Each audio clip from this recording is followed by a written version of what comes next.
Redding is a beautiful place. We have national parks in 3 different directions, 2 world-class lakes. This is a sportsman's paradise, but it's also full of wonderful people. We have business leaders, community leaders, faith-based leaders, all of them working towards a singular goal, and that's to make this a great place to live. I wanted to showcase these people, give their perception of the place that they call home.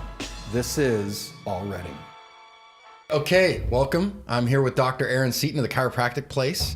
And he's returning his Ali-like return to the ring. Round 2. Round 2, ding, ding, ding. My comeback. You're on Hilltop, right? On Hilltop Drive. So what's the address? 1123 Hilltop Drive. So people can stop by anytime? Yes, anytime. Monday through Thursday? We're not there right now, but... That's not now. But that's one of the cool things about your practice is that people can stop by, right? No appointment necessary. Get in, get out. So I know I get adjusted at least once a week. I have a ruptured disc in my back, and I have had problems for a long time with it. Right. And one of the things was that I would always wait until I couldn't move. Right. And in incredible pain. And then I would go in, and then the adjustments would be incredible pain because it's like, man, you're really out of whack. And then I met you and I changed to where I was like, no, come in once a week. Let's get you dialed in, and then let's keep you dialed in because you're in a constant state of... Right. If you have any form of disc degeneration, that is an active process that's going on consistently. So one of the things that we know helps discs really well, because they don't have a very good blood supply, discs need to stay moving in order to get nutrition in and get waste products out. That process is called imbibition. It's literally pumping food in from the bones above and below and pumping wastes out. So people who have these conditions, who are only going in when they're in pain, are kind of ignoring the known physiology of how discs work. So with my patients, I like to see them more consistently, especially when those conditions are going on, because we're going to slow that process down and try to maintain that disc as best we can when we do it like that. What if you don't have disc degeneration? Is it just, should you get adjusted frequently, or? My personal feeling on it is that people should be checked consistently and regularly by their chiropractor. This concept of chiropractic care should be no different than how we look at our dental health. Chiropractic is best at preventing spinal health issues long term, especially if we start chiropractic care very, very early in life. The last thing we would do as far as dental care for our kids is tell them to wait until they're 30 years old, till they've developed dental problems, before we teach them about proper dental health. So my goal in my office is to have my patients kind of embrace that same ideology that they have for dental care, which is start your kids early, teach them early to take care of their teeth so we can prevent long-term problems. Chiropractic should be viewed in the exact same way, in my opinion.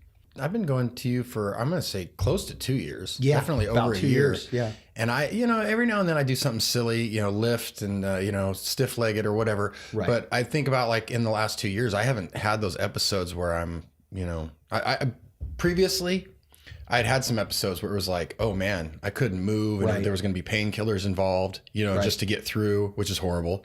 And I want to talk about that too. I want to talk about maybe some alternatives to the conventional. Right now, everybody knows the ills of opiates, right? Right. Absolutely. Now that we went through that whole late 90s, early 2000s where doctors were just writing, Vicodin scripts and oxycodone and all that kind of stuff. So we know, but what's the alternative then? So when you are in pain, but back to me coming in, I haven't had any major episode. So I'm a big believer now. I've drank the Kool-Aid. Right. There's actually a lot of docs in my field right now trying to get us on more of these programs where we're considering, because there's a lot of study right now going into how do we help with the opiate issue and how do we help people with pain relief, pain management. And so I found it's pretty darn effective if people are suffering from spinal related issues. Regular chiropractic care can help definitely address that. One of the issues, if you've been on pain medications for a long period of time, certain pain medications can actually cause the pain fiber of a nerve to actually sprout and grow even bigger. Great. So think of it like this, here's your body giving you this signal, right? And it's at volume 3. And then you keep putting medication in to numb that. So your nerve responds to that and says, I'm going to turn up the volume then, and sprouts and grows bigger to turn up the volume. So the people who have been on long-term pain medication, you'll see when they're not using it, they're in massive amounts of pain compared to somebody who hasn't been using that. And that's because their nerve system has responded in a negative way to that medication. Does that make sense? Totally. What do you consider long-term? If you're on it for years, you're more exposed to this. And according to one of the docs I know who knows a lot about this research, there is a point of permanence with this. If you get to a certain point, I'm not sure that number, but people can develop permanent chronic pain problems from pain medication because their nerves are literally growing and sprouting to send more pain signals because you're kind of numbing the signal and not hearing the body, so the body responds that way. Hopefully that makes sense. Hopefully that's not too confusing. No, totally. Is your body adapting to it, saying, hey, I should be feeling some pain. I'm not, so I'll just, something grow back stronger. What are like some alternatives then to the conventional? Are there any I don't know, I'd use the term homeopathic or whatever, but what are some? Touch, especially if you're dealing with physical body pain, touch fibers, actually, when you touch your arm, say you get burned, you're like, oh, ow, ow, ow. Why do we do that? Why is that a reflex? Because actual touch and sensation fibers will inhibit the pain fiber right at that level. So getting consistent touch, like body work, chiropractic care has been shown to actually decrease pain because of that relationship there. Another thing, movement and exercise. But with people who have had chronic opiate use long-term, there's going to be a period of time that they go through as their body has to adapt to come off of that medication. If we're still in that period where their nerve system can change, where those nerves can actually shrink and not do what they're doing, continue to grow and sprout, you can have a lot of things to help them. One of the things that's getting popular, like CBD creams and stuff like that. Mm-hmm. I mean, personally, I don't use them myself, but I'm happy if a patient's using them instead of something that's harder on their body. I'd much rather, kind of in my office, my guiding tool when I'm looking at stuff with people is compared to what? That's always a question I have in my mind. Compared to what? Well, CBDs, we don't know of any real known long-term side effects of them yet. Obviously, more study is a good idea, but am I going to tell my patient who's taking Vicodin to not try this? In my office, I would tell them, if that's helping, and I've had several patients come to me and say, I've got the CBD cream, it's really helping with my pain. My advice to them is, I'd rather you be doing that than taking something that we know has these long-term effects on your body. Oh yeah, I noticed that in the wrestling and the jiu-jitsu circles, CBD creams suddenly popped up very quickly, and what's the term, like salves, or what are those called? Salves. Yeah. So I was so close. I missed it by you were that. there. I missed it by that much. But all of a sudden, those sprouted up and became very, very popular. Right. And so that to me tells they're using them. And those groups, when I think of wrestlers and people that practice jujitsu, these are not oh yeah, they're the marijuana. It's no, these are guys and gals on the mat really exerting their body. They're usually, their lifestyles are very, very healthy. Right. You know what I mean? It's not Big Macs. It's and so for that to have popped up in that area, I was like, wow, okay, maybe this could be real. Because you can never, with all the information, you don't know what's real or not. Right. Everything's sensationalized. Right. And so there's been a pushback on medicinal marijuana. And then there's there's the THC, which is the chemical that everybody thinks of marijuana in the part. But then there's this other chemical that's produced that's supposed to be, a pain inhibitor. Yeah. So, but there's no long-term studies, or I guess it hasn't been around long enough. I know they're starting to do them, and I am not the expert on CBD stuff. They're definitely starting to research it. The feedback from patients, I mean, those are just, basic case studies that you see from your patients, but they're having a very real effect on these people's lives, which is great. Mm-hmm. And I like the CBD as the non-psychoactive, ingredient. So we're not dealing with them walking around feeling high all day or anything like that. They're just using a known molecule that is going to help alleviate their pain. So I'm okay with that with my patients if it prevents them from taking something very serious, because that pharmaceutical solution that we just went through was devastating to our country, and still seeing the effects of it. So yeah, absolutely. And all of the rise of the second phase, where you have the methadone clinics where they're putting you on another heavy drug to try to get you off the first heavy drug. Right. So it's just a bad path. Right. What about other stuff? I take turmeric, because the anti-inflammatory, right? That's right. a good one. What I've seen with turmeric that I've read, that it's a potent joint inflammation, anti-inflammatory. And it also has shown some anti-melanoma effects that it has as a side benefit to it as well. I've also had patients who take turmeric on a consistent basis who have noticed a big difference in their inflammation in their joints. So that's another great supplement if you are dealing with something like that. That works pretty good. What about like glucosamine, chondroitin? Is that Glucosamine and chondroitin? They're building blocks in the joint that help kind of create the cartilage. So glucosamine tends to be a much higher absorption rate. Chondroitin sulfate is a much bigger molecule. So your body, from last I checked, you absorb about 15% of that. Chondroitin sulfate, you absorbed around 85%. So it's much more absorbable. And that's really, any supplement comes down to that, absorbability. How much do you take in? Is it useful? Well, we started getting collagen from you. We were getting collagen from a big box store, like a big brand. Right. And you and I talked about it, and you talked about the size of the molecule and how we weren't, we were buying these huge things, ingesting it, but our body wasn't really absorbing it because the molecule was too big. Yeah, and that's just kind of some basic chemistry on stuff. Molecular weight is, matters. And when you're looking at certain supplements, knowing that, a lot of people don't know to look for that. We offer the 100% hydrolyzed collagen in our office because we know the molecular weight of that collagen, and it tends to be 15 times smaller than what we've seen on the shelves at the store. And it's 15 times more absorbable that way. So if you're going to get a supplement, the whole goal is to have your body absorb it and use it. So that's why that product I brought into my office, because I've seen people actually experience differences in days to weeks when they start that level of collagen we usually put them on. I didn't notice a big change, but I have incredible hair and nails. And so maybe Nice. I'm not, Perfect. So maybe I'm not the right no, but my wife immediately noticed a difference Right. in her hair and her nails and stuff like that. Right. And that's just the stuff you notice. And I'm sure it has other, like joints, like what, Yeah, where's it helping? I mean, all of our connective tissue basically in our body is made of certain forms of collagen. I mean, not just, we tend to think of the musculoskeletal side or hair, skin, and nails, but your blood vessels are made out of collagen. And if you have damage in your blood vessels, it's nice to have lots of collagen around if your body is trying to repair stuff. So collagen has that effect. I always make sure I let people know it's not an end-all be-all, nothing is. Collagen can serve a role as we get older. Our body has trouble synthesizing more and more collagen. So a collagen supplement can be good in that regard, but it certainly is not the only protein you should be taking in. You need to be taking in other proteins as well. Like?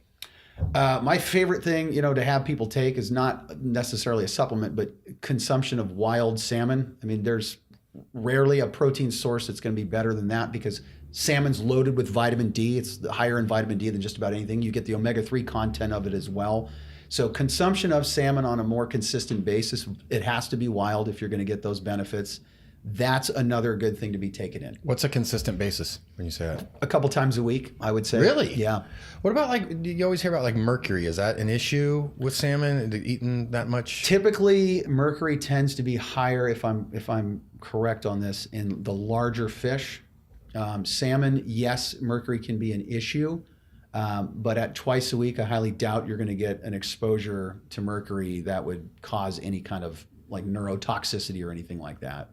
So I take omega-3. We buy the wild salmon. Right. I'm talking about oil. So that's a good one to take then. Is supplement good? I mean, if I can't eat wild salmon twice a week, right? Right. It's not going to be the same. It's not going to be the same 1-to-1 on that.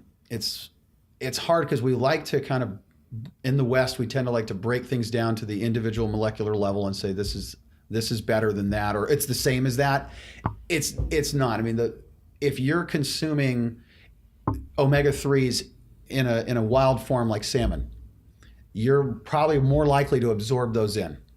Yes, you can take omega-3s as a supplement and it'll still have a benefit. But I always remind people supplements are exactly that. They're a supplement. They're supposed to supplement your diet, which should be solid before we go on this path. We should try to get that good, then start adding some of this stuff in. But a lot of times people get a little carried away on the supplements, and they in their mind kind of gives them permission to be a little more lax over here. So I try to acknowledge that in the beginning. So I met former world champion Rich Franklin through a friend. And the guy's in phenomenal shape. This guy was the world champion in the UFC, and he still is. He's like, I think he's a couple years younger than me. He's probably 45. And if you follow him on Facebook or Instagram, he's in really good shape. Right. And I asked him hey, what kind of supplements do you take? And he's like, I don't take any supplements. I eat all my supplements. The closest thing was he had he suggested this green powder that he bought, which was just ground up plants. You know what I mean? And talk about tasting bad. Yeah. I was like, you know what? I'll just eat the plants. Right. Because it was brutal. But I was kind of shocked.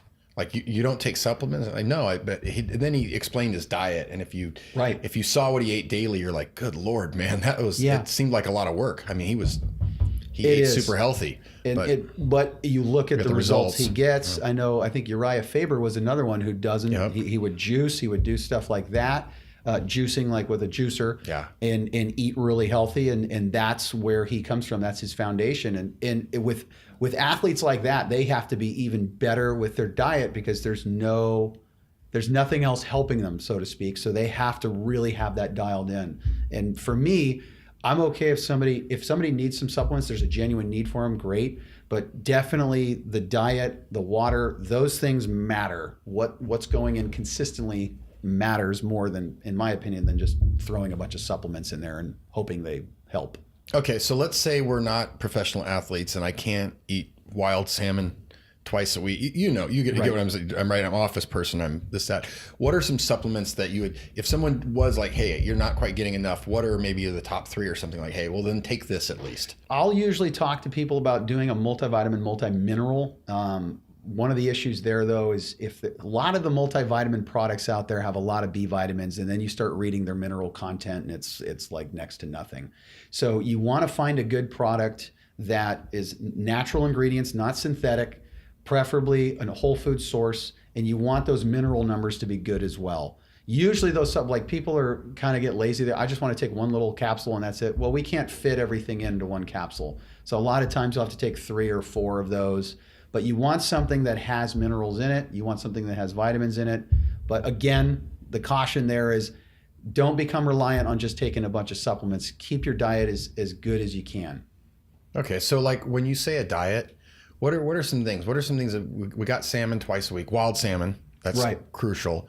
But what are some other things like is it the standard stuff like kale and... Kale's great for you. I personally mix it up. I make, and I'm really good at cooking. I've always loved cooking. So I'm humble about it too. I'm not trying to be humble. I'm trying to brag here. Okay.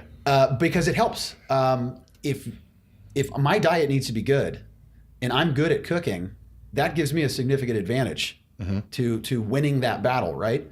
So one of the things people can do, and it might sound silly, is if you don't know how to cook, learning some basic cooking skills, taking a cooking class is important because then you can start to create food that you actually want to eat. Like at home, I make a lot of stir fry. I make a lot of stir fry vegetables because I know how to make them really well. And me personally, I'm not eating a ton of steamed vegetables because it's just hideous. It's not something I enjoy. So I tend to consume a lot of stir fry. And I can make it really, really good to where I want to eat it all the time. So basic cooking skills can really help people out. Well, you get olive oil locally out of, where do you get it from? I get it out of Orland. Yeah. Orland, okay. The guy Bill has an organic olive farm there, and I pick up my oil from him. I have a lot of weird food relationships. No, that's good. And it's all local stuff. Yeah. We bought the olive oil through you. And yeah, it's if you haven't had local, organic, I guess fresh. Yeah, he presses it every year and we grab it. So it's just like in the backyard. I've never been a big apricot person, but we planted an apricot tree. Right. So you go out and, okay, I don't even know why I planted an apricot tree considering I didn't really like apricots, but okay. Oh man, that's like no apricot you've ever eaten in the store. It's night and day. It's all the fruit. It's the same way with that oil when we cook with it. Cause we were buying organic, extra virgin olive oil. Yeah. From big box store type stuff, the big jugs, and thought, hey, this is great. But then when we tried the oil, it just, even when you open it up and you smell it, it's just the fragrance is way stronger. So I think it's just like the closer you can consume. And we happen to live in an area. This isn't like northern Michigan where it's like, well, good luck. Yeah. Like it's all around us. Yeah. I mean the nuts, the olives, oil, you grow your own. You raise your own. I grow cows. You grow cows. That's proper terminology. But we have we get meat from Hat Creek. Yeah, I'm trying to remember. That's a local organic. Yeah, there's a ton of we have less excuses to finding good quality local food here. Like our farmers markets here are booming. There's tons of food. You can find local meat if you want, local eggs. You could throw a rock anywhere in my neighborhood and you'll probably hit 3 egg people that you can get, quality range-fed eggs, beef, chicken, everything. Brush Arbor Farms down in Cottonwood, you can pretty much get anything you want. So we can do pretty good with our diets here compared to other areas. California is just bountiful with food. We even have, we used to be part of the dairy co-op in Cottonwood. Duvenvortens. Yeah, I was going to let you say the name. Did you hear from Nothings? They're my friends, so Yeah, I better know their name. We kind of shifted off dairy, but man, again, the milk that you get from there, it's like, wow. Yeah. Compared to normal milk, you're like, my goodness. You become kind of a snob with it. You're like, oh, is this store stuff? Oh, no, I'm It was good. like, it's the sugar content. I don't know what it is, but it tastes great. The milk tastes great. Yeah, it's completely. don't They really don't drink milk filter now. out anything out of that milk. The cream content of it's not filtered. It's not. It's unadulterated. No, you milk. get it in There the is. jugs and it would separate. Yeah. So you would take the cream off the top, then the half and half, and then you're Right. the milk, and it's real.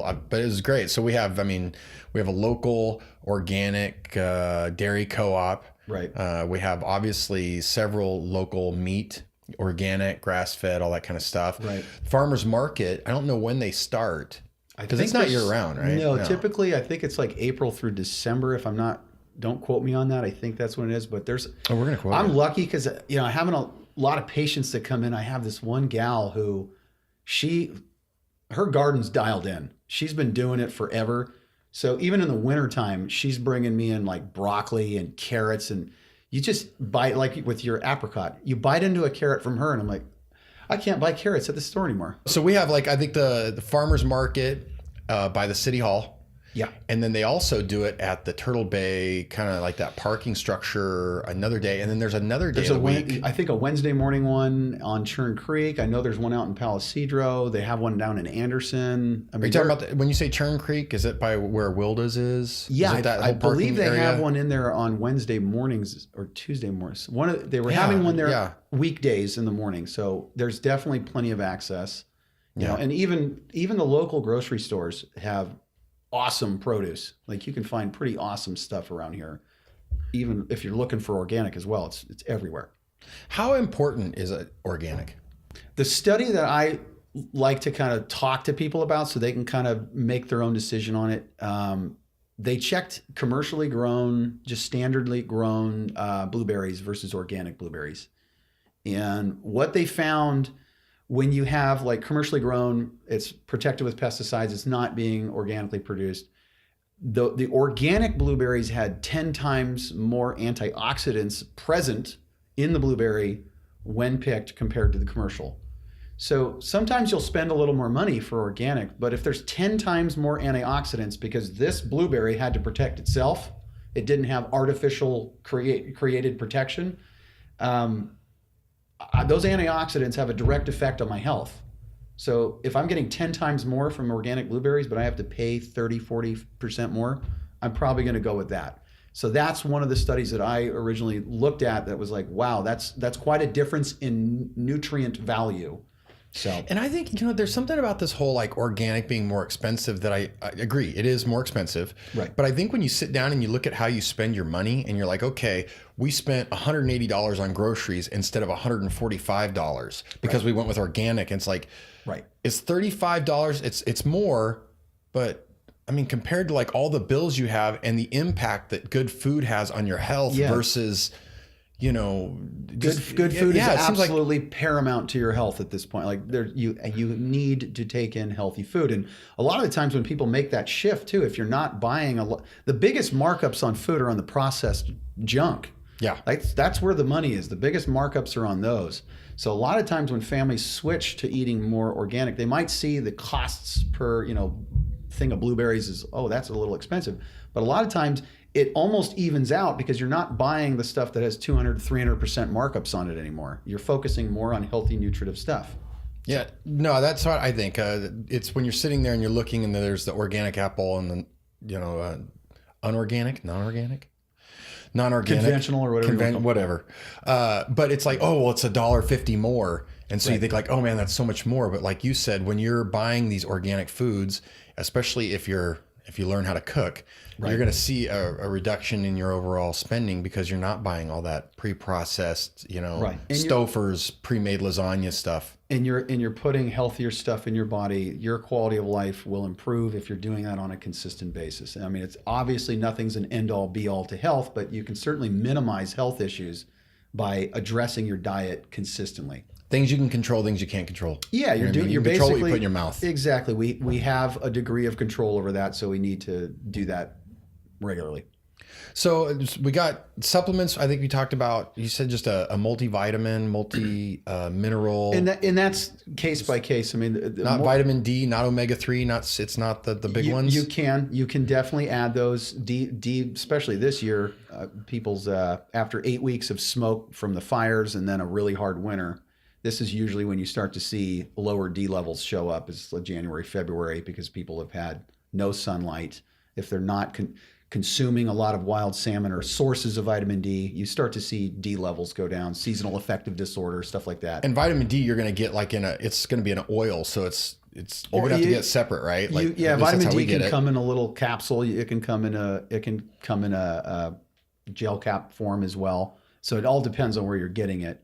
But that can be important. But it also, case by case, it's hard to kind of just give black and white advice to people on health. Like, are your D levels low? Like if you have somebody where, 30 is usually the cutoff and they're at 25 and you see that on the lab, they need to get their vitamin D up. Would you suggest people go in and get like lab tests before they, check out their personal chemistry? If you want to get as objective as we can, like if you're having unknown food allergies, you're having ongoing health stuff, I think you should. How do you know if you're having food allergies? Like what are the symptoms? It all depends. If somebody's having like a known reaction, or they say they're showing fatigue after eating something on a consistent basis, if they're having obviously the obvious ones, is there any like swelling in your throat or anything like that? The best way to do that is you can run IgG panels on them and look at food sensitivities, food allergies for them, and see if there is something that they probably shouldn't be consuming. And you can always recheck this stuff later down the road too to see if they've eliminated that allergy. So that's the best way. The most objective way to do it is to run food allergy panels on people. Because besides like the big ones, like people are allergic to shellfish and it almost kills them or something, or peanuts is like one that's like, is it just like you just don't feel good after you eat? Or what about like bloating and stuff? Is that like a sign? Or you can bloating, swelling, like digestive pain. Fatigue is usually a good one, like more so than the others that I've seen. Like a lot of people, if they eat something their body's not agreeing with, tend to get this malaise, almost like they're tired. So that's something to look at as well when you're analyzing that. But nothing's better than like getting objective measurements on that. Because I was gonna say, I try to think like, I'm not keeping a personal journal, so I can't. It's like dear diary, every time I eat spinach, I feel fatigue. You know what I mean? I'm like, I don't know. Sometimes you just like, I don't feel great today. Or, is it a food allergy, or did I just not get enough sleep, or is my body fighting off something? So I guess it's like, I'd need to go in and get tested. Yeah, and there's a great NorCal Natural Medicine, Dr. June Stevens. She's a naturopath here locally. She does an awesome job with that stuff. She tracks a lot of that stuff, and everything's case by case. And if we're getting really in detail with somebody, that's the best route to go, is to like look at your own individual stuff so we can understand what's going on. My wife was having some issues, nothing major, but she went in and the doctor, we have a great family doctor, and he said, I think your vitamin D levels might be really low. So he sent for a blood panel, and sure enough, she had really low vitamin D or whatever the trigger that says, hey. And so he said, hey, up your vitamin D, immediate change. All the issues she was having immediately. D, if you have low D, you're going to see it. Like a lot of people start to express symptoms of that. And you can catch it on a very easy blood test. You just ask to check their D levels. So it's very easy to figure out. And vitamin D, if you need to be supplementing on it, is not expensive. No. It's very inexpensive, to be honest. So where do we get vitamin D if we're not taking supplements? The sun, right? Being out in the sun. Yeah, if you want like activation of vitamin D, we need sun exposure consistently every day as best we can. The best source of that is going to be the wild salmon. Like you're going to get a big dose of vitamin D from salmon. Are there any vegetables or anything Mushrooms that are vitamin? have some. I'm Really? not sure. Yeah, mushrooms have some vitamin D, but not to the extent that, I mean, wild salmon or if you're like cod liver oil, those things are loaded with D. That's where people get their D from primarily. But definitely, it's hard. I'm going to keep harping on the wild salmon. It's hard to beat that. Duly noted. But I'm just saying, we're inland. So where are you getting wild? Where are you getting, what's your access to wild salmon twice a week in Redding, California? I mean, the one that I typically go for, like in the off season, I'll buy the wild Alaskan sockeye salmon from Costco. They'll have like the frozen individually wrapped pieces of the wild sockeye. But I usually can't wait for salmon season to open up, because then you can get it fresh right there at Costco. You can get it fresh pretty much anywhere when it's in season. we got some, we have a friend of the family whose son goes up there and, works the fishing season. And every year we buy salmon and put some in the fruit. Now, it's not twice a week. It's more like twice a month. Right. But the flavor is, and we unbeatable. We hit R&R market. Yeah. And it's, hit or miss. It's seasonal and what they have and stuff like that. So it's the same thing. And they have, they have the farm, but they flag it like this farm, this is wild, right, that kind of stuff. So, but there's no plant or fruit or vegetable that you could think of it's salmon or supplement or. No, salmon's the best source of it. Mushrooms, I know there are more, but they're not coming to me right now. But salmon being like the highest, like if you want a real dose of vitamin D, that's one of your best things that somebody could. Do you have shares in like salmon stock? I do. I'm feeling like I'm selling salmon right now, actually, online. Online? Yeah. So, okay, vitamin It's farmed, but I label it wild. Traditional, but I label it organic. So vitamin D is a big one. What are some other big ones? As far as just supplement things that we should be eating. I mean, is it as simple as clean greens? water? It's as silly as that might sound. You need clean. Your water needs to be clean. I mean, your body's 70% water. Your blood is 90% water. You need clean water going in on a consistent basis. What's clean water? I mean, we're talking about water that didn't go through a nuclear reactor because it's dirty water. Definitely avoid. Is like public water is the garden hose? Yeah, for half a day. Just the best, like if you're getting a bottled water source, I know Voss is really good, high quality water. I think some of our local places do a pretty darn good job too on the water. If you're getting it just through the tap, it's probably a good idea to have some additional filtration put in. So you want water, and a lot of times when we process water, water can kind of cluster into bigger water molecules. So we typically know what water is, like H2O. Mm-hmm. Well, when it clusters, if it's processed, it can become like H200, O100. So we want that molecule to be as small as it possibly can, just like other molecules we've talked about, because you want to absorb it in and use it. So that gets a little complex. I tell people the 8 glasses of water is very real. Like every bit of your biochemistry exists because of hydration, and not being adequately hydrated will affect everything else. So 64 ounces of water is a lot for some people, but it's very important for you to be hydrated because every single thing you do in your body is based on it. We have a Berkey. A friend suggested we bought a Berkey as a company that makes water filters. So we have the big tower one. Right. And once we started using that, that's when we noticed, like when you go to drink water from the sink, that's when you can really smell the chlorine. That's when you can really taste even the metals. Right. The water takes on a different, before you're used to it. So I don't know what other water filter systems. The trigger that for us, buying that Berkey was, I don't know, a few years ago, there was a study that there was a certain amount of, I think, cadmium in our water, and it's a super carcinogen, right? If that's even a right term. And they were like, oh, it's this super trace amount that, don't worry about it. But then the following reports, like scientists have said, there is no amount that's not dangerous. Right. So it's like, which is it? Is there an amount that's in our water that's not dangerous, or is it like there is no amount that's not dangerous? So we went looking for water filter systems that, said, hey, yeah, we'll pull the cadmium and stuff like that out of the water. Yeah, the major stuff out, any heavy metal stuff. Chlorine itself is a known carcinogen. Not that it's bad. I don't want to sit here and bash chlorine, because it's, getting rid of communicable diseases in water is a good idea. But at the same time, chlorine can have an effect on our body if we're exposed to it consistently. So we also have to acknowledge that. So that's why I think having a good filtration, we're actually in the hunt right now at our new house for a good filtration system ourselves so that we can process that stuff out too. Now, the other side of the coin, with some of the water filtration systems, that it yanks a lot of the minerals out, which are necessary. That's the thing that I don't know a ton about, but I know like RO systems that pull all the minerals out. Then if you don't have the naturally occurring minerals in the water, the minerals to balance that water out are going to come from somewhere, and that could come from your tissue. I haven't read those studies, so I'm not completely up to date on them, but that's the theory behind not wanting to drink a ton of RO water.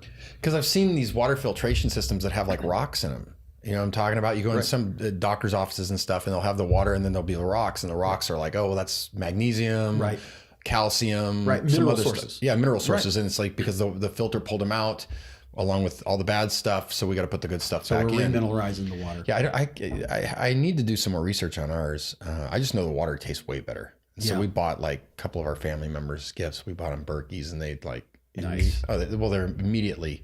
They're like, wow, didn't realize. I've known you a while and I did not get one. So I think maybe for Christmas this year. You're not part of the inner circle, Greg. I'm not. RN. The circle of trust. Yeah, you're out of the circle of trust now. The nest? No? Yeah. Okay. I was just, that reminds me, I don't remember getting gifts from you. So I did send them to Becky, and she probably just forgot to she kept tell them. you. Yeah. Anyway, next topic.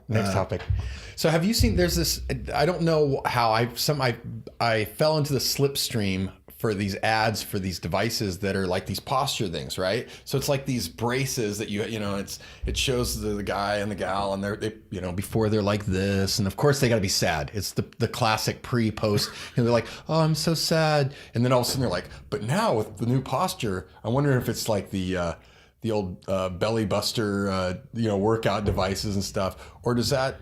Have you seen any of these things? They're like these posture girdle things. Yeah, I've seen a few of them online. The reference I have there is when back braces were pretty popular. Yeah. And people were using back braces anytime they'd lift. Well, there's a researcher, his name's Nikolai Bogduk, and this is the guy who actually researches this stuff to determine is this helpful or not. And he found in his research that they were actually causing atrophy in their low back muscles on a massive scale to where if they lift without it now, they're more likely to be injured, far more likely to be injured because they've just atrophied everything that held them up. So my concern with something like that would be, no, I totally get that you're trying to help somebody's posture and improve their posture, and altering where those ligaments are can bring them up more.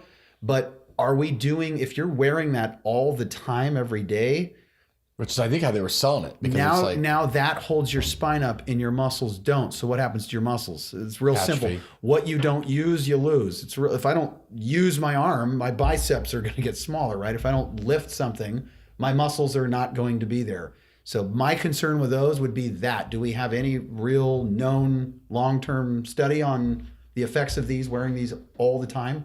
How about we get those people up moving more and not... I have to sit at this desk uncomfortable all day, but now I can be even more uncomfortable by being like this and forced in this position. What about like a chair, like you see the people that have they've taken the balls, the exercise balls and turned them into chairs and stuff. You know what I'm talking about? Right. Is that good? Is it because it forces you to sit a certain way? For certain amounts of time. Hokey? That's the thing. For certain amounts of time, like our bodies are not designed to just sit in a chair all day. But what if that's your job? That's the tough part. If you're air traffic control?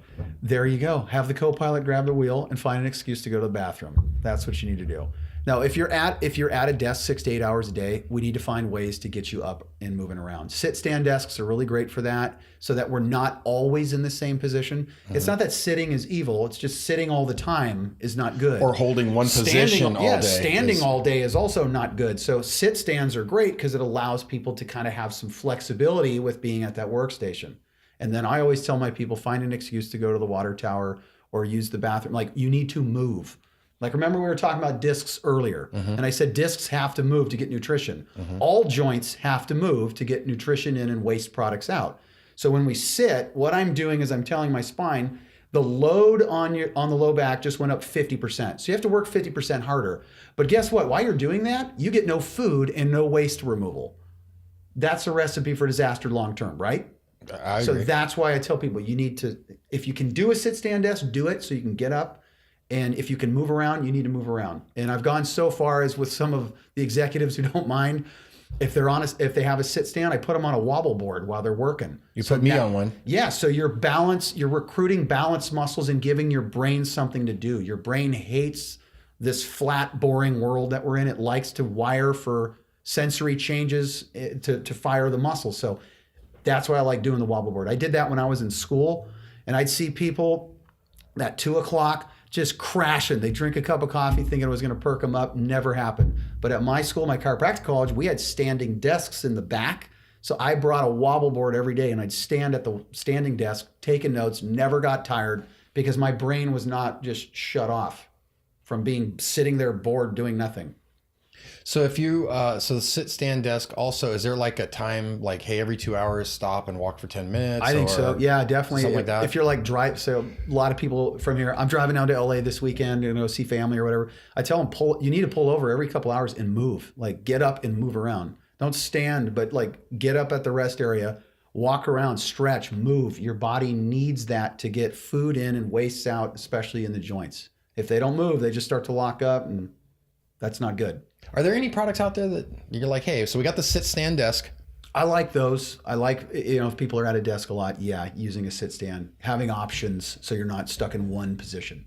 It feels like there's a reoccurring theme with you, and it's like Move, eat as close to raw as possible, meaning like just the least processed try food. To eat as best you can, move around.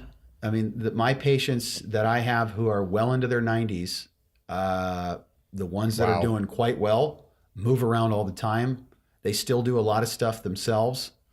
That seems to have a pretty big impact on our longevity is movement. And my grandpa, he was president of his walking club into his late 80s, early 90s. Even when I went to visit him, he walked 4 miles a day. Like, movement matters. Like, our heart isn't the only thing that circulates blood, or lymph. Like, we have to move that stuff around. So movement is vital. Your lymphatic system only works, it's like a pump by gravity or something. How's it work? Movement helps circulate the lymph system. Movement circulates the venous system too. Like the return blood to the heart. Like, why can't you lay a patient in a bed for days on end without that becoming a problem? Their legs can begin to swell, but because movement, the muscles contracting, helps push blood back to the heart as well. So we need to move around for every aspect of our health. Just saying this makes me want to get up from this chair and go for a walk. I remember two things. Number one, there was a book called The Blue Zones. I don't know if you're familiar with it. No. They studied these pockets of people that lived longer. They had the most number of centennials. Mm-hmm. And then, so they were like, okay, there's, and it was like Okinawa, Hawaii, there's some places in Italy. It was an odd one that caught me was Loma Linda, California. Wow. There was a few different places. And so they went down there and said, why do you have more centennials than average? And what they found was that they moved a lot. So there's a few things that they said, and I think one of them's you're gonna know, but one of them was that they ate less meat than average. They ate on average they ate meat 5 times a month. The Loma Linda is because I can't remember it's like the Church of Latter-day Saints or something. It's one of them that they're vegetarians, right? Right. They had a very high. They ate a lot of nuts. They ate a lot of beans. Right. They their diet was very, very close to the earth. You know, the processed foods was very, very low. Healthy whole food. They said that they didn't have very many gym memberships. That's one thing they didn't see. But what they saw was they had very walking lifestyles. Active in that they were in like their jobs or their lifestyle was movement. And so I just, that caught, a bunch of people living to be 100 years old. They're doing something. And also their alcohol consumption was really, really low. Right. If not, or no alcohol at all. So that's one I'd like to talk about is how devastating is alcohol, because it's very accepted. I mean, our society has alcohol. It is a processed carbohydrate. That's what it is. It's a processed sugar.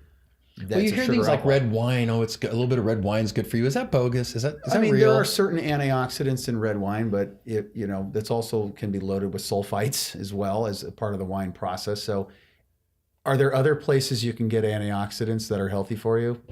Organic blueberries? Yeah. Veggies, a lot of veggies are loaded with antioxidants. Broccoli, blueberries. I mean, you can get antioxidants. So that I just it's a socially accepted thing, but it tends to be more harmful than we'd like to believe. You know, if you're consuming alcohol a lot, multiple times a week, it's going to have an effect on you at some point, in my opinion. In my opinion, you have what's called the hepatic portal system, which is the blood that kind of comes through the liver. And we can see people who consume lots of alcohol. I've noticed in people who've consumed lots of alcohol long term, the hepatic portal system is also linked to the blood vessels in the face. You might see these venous, these veins popping up on their face and stuff like that. So the drainage that takes place because the liver is under so much stress has more trouble. The other thing that you're doing is, why can you only have one alcoholic beverage per hour? But if you're going to drive or something like that, because it literally takes the liver about an hour to process out either one shot of alcohol, one beer, or one glass of wine.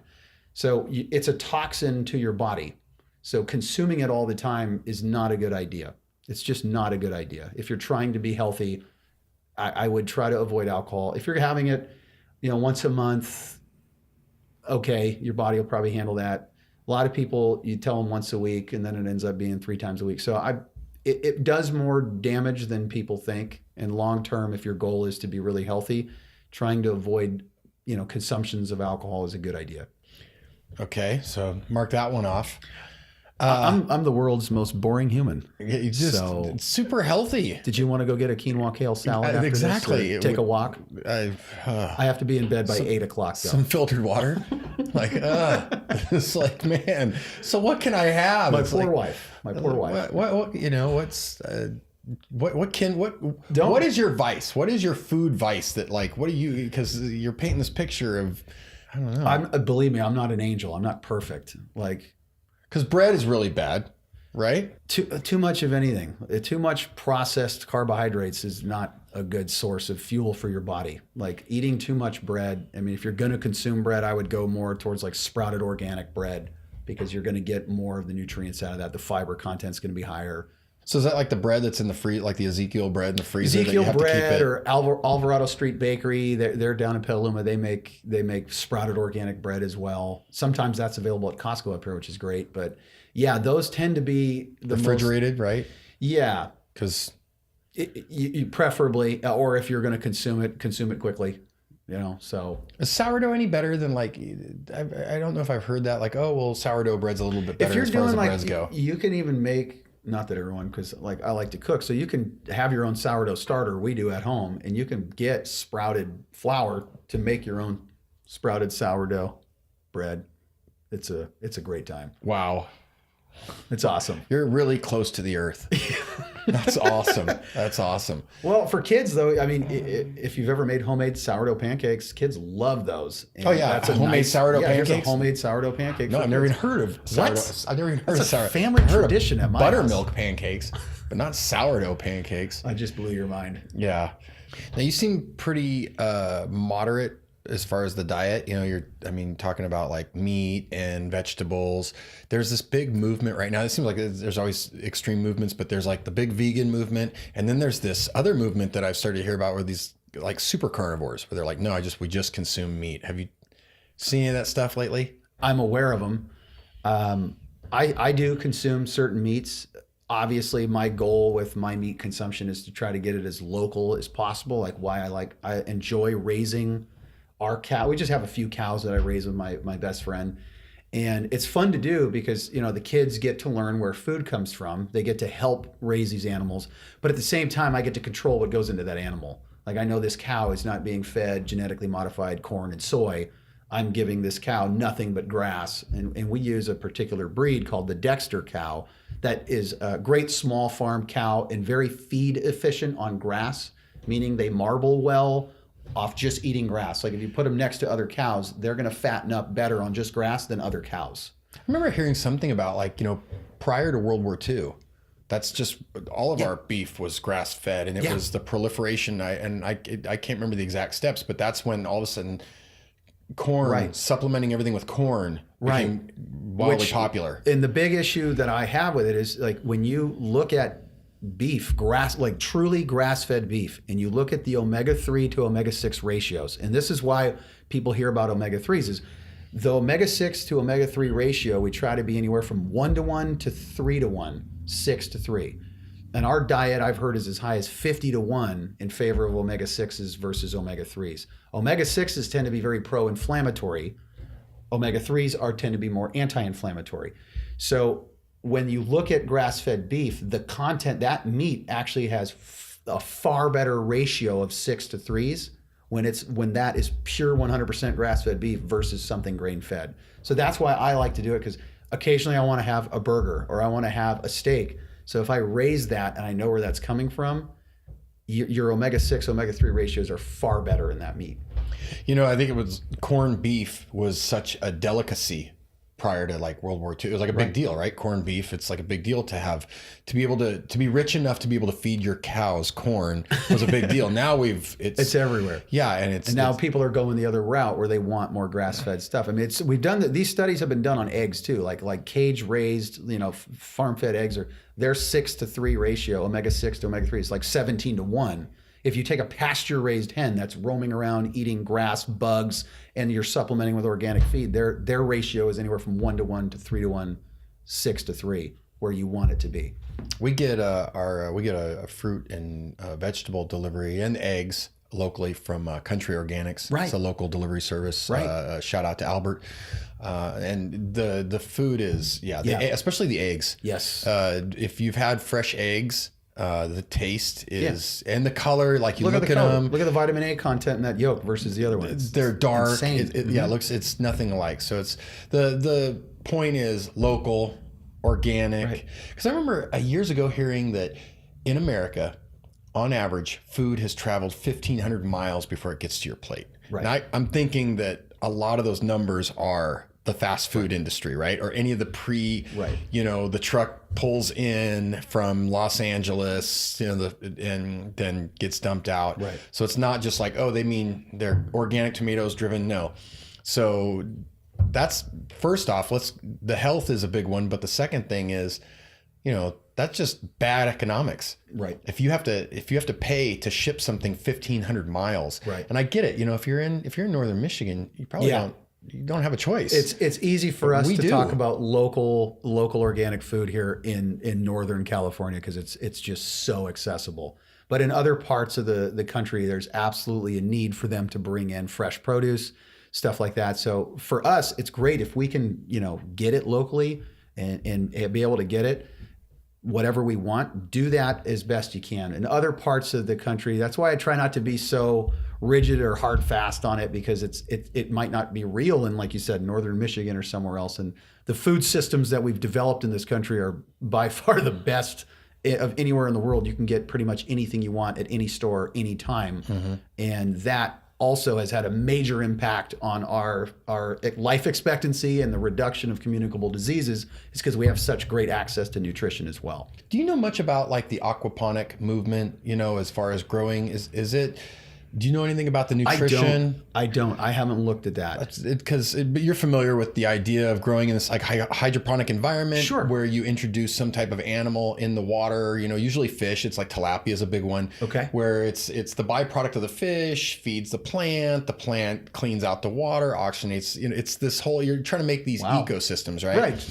So those are starting to pop up in places like British Columbia has a lot of them. If you go into the store, there's these little tags, greenhouse grown. I think that's even their website, greenhousegrown.com. And there's several of these large, and they have these huge, giant greenhouses, and they're growing in hydroponic and aquaponic systems. So those are populated, and so northern Michigan can get it. They're like using fish as the fertilizing agent for the plants. Yeah, fish, and I've seen some. Me and my kids did one. We used koi and grew butter lettuce. It was just a science project. Right. And totally worked. And it's a real simple system. That's cool. It was pretty cool. You have a couple of filters in there, and the more intricate systems, you'll see they'll have multiple species. So they'll have That's awesome. Fish A in the first tank is, let's say, fish A, and fish A eats this and that, and then this goes down, and fish B is in this water, and then they'll have shrimp in the very last one. And it's pretty cool. Now, oftentimes they'll have like the first pool of water, they'll grow. I think it's called duckweed. Does that sound right? It looks like it's like a green film. That's like it's like a plant that grows on the water, and they're like, oh well, that filters this out, but also they feed the fish this duckweed, and there's some great. If you'll do Brandon, Joey's growing duckweed in his garage. I want to. I have no time. I hope you're watching this, RPD. In between getting up every 2 hours to walk and my sit down desk and my waddle pad that you got me and taking my collagen with my vitamin D and catching wild salmon. I'm glad you brought up duckweed because that was the next supplement I was going to say is a must. I'm trying to find. Well, that's but no. It's a really neat movement. I think oftentimes that movement. You'll see it coupled with the tiny house movement, and you'll see it I don't know if you're familiar with earthships, but are you familiar with earthships? I'm not. Oh man. So earthships, that's a great topic. I'm going to let you do some research before you come on next time homework on earthships. But also out there, if you want to check out a guy named Amory Lovins, he is arguably one of the most intelligent people on the planet. He runs the Rocky Mountain Institute. Mm-hmm. His is an earthship, but if it's because earthship is there's a certain lifestyle, like a bohemian lifestyle tied to it, and I think that turns a lot of people off. So we'll go the other way and say, okay, how about this guy and his crew, and they all have multiple PhDs from name the top 10 universities in the world, and they build these homes that are completely efficient. And they're usually built into the earth a little bit. They use natural light. These are the kind of homes, like I think he had this huge house in the Rocky Mountains, covered in snow. They call it the banana house because he grows bananas inside his house. Wow. And he said his utility bill, it's like a 5,500 square foot house. His utility bill is usually around $5 a month. And wow. Because it's just good design. So he gets hired by people like General Motors and some of the larger. Right, to be an efficiency expert. He comes in and says, how can we make these vehicles still reach safety standards, but at the same time, emerging fuel efficiency standards. Right. And so like his big thing was, I think he was working with, they were making like carbon-based body frames, and starts to get into graphene and some other things, that's cutting edge science. But anyway, so I digress. I've got homework to do. I feel so out of the loop. I was just growing butter lettuce off of koi fish poop. So that's awesome. So break it down to a clickbait. Grow. And I'd like to talk to you about homes that are built into the earth now, if I may. Oh, I would love. They're awesome. Check it out. I will. I'm a nerd. I know I am. I get into it. If next time we're here and I smell patchouli oil and you're wearing a tie-dye shirt, I'm going to just run. Just going to say that. I have salon quality hair, so I can't. I am kind of jealous. I can't walk right away now. from that. You know what I mean? I got some hair the whole envy. patchouli. That doesn't go with anyway. So thank you so much for coming on. I really appreciate it. Next time you come on, we can talk about earthships and aquaponics. Aquaponics and duckweed is in his basement. Duckweed. Shoot the moon. It's just a cool word. Please raid Joey Garton's duckweed operation. That's like what you call someone when you don't like him. Like, he's such a duckweed.